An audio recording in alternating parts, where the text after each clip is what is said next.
বিসমিল্লাহির রহমানির রহিম। সম্মানিত ভিউয়ার্স, আমি রুল টাইলসের পক্ষ থেকে আপনাদেরকে জানাই আন্তরিক শুভেচ্ছা। আমি রুল টাইলসের পক্ষ থেকে আজকে আমি যে টাইলসের রিভিউ দেখাবো সেটা হচ্ছে প্রথম যে রিভিউ দেখাবো সেটা ডিবিএল ব্র্যান্ডেরই জিডাব্লিউ সিরিজেরই একটি টাইলস। খুবই জনপ্রিয় টাইলস বাংলাদেশে বর্তমানে।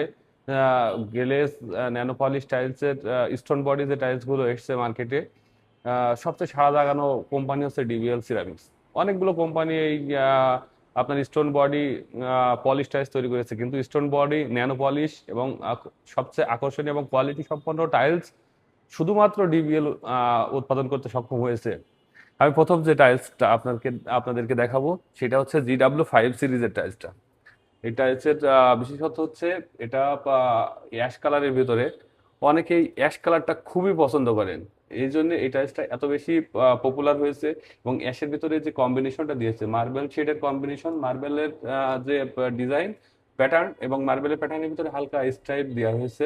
এবং এর যে আরো আকর্ষণীয় বিষয়টা হচ্ছে ডেকোরটা। ডেকোরটা খুবই অসাধারণ এবং খুবই চমৎকার। দুইটা ডেকোর সেট করা হয়েছে। দুইটা বলতে আপনার হচ্ছে বাথরুম এবং ডাইনিং ড্রয়িং এর জন্য এখানে আপনি ফুলের সিনারি দিতে পারেন। এবং আপনার কিচেনের জন্য, এবং কেউ যদি মনে করে যে আমি ডাইনিং এও কাপ পিরিসের সিনারি দেবো, সেক্ষেত্রে আপনারা কাপ পিরিসের ডেকোরটা ব্যবহার করতে পারেন। টাইলসের গুণগত মান 100-তে 100। এবং এই টাইলসের যে কালার কম্বিনেশনটা খুবই সুন্দর এবং চমৎকার এবং আকর্ষণীয় হয়েছে। আমি ডিবিএল সিরামিক্সকে ধন্যবাদ জানাই যে এত সুন্দর একটা টাইলস উৎপাদন করার জন্য। ধন্যবাদ।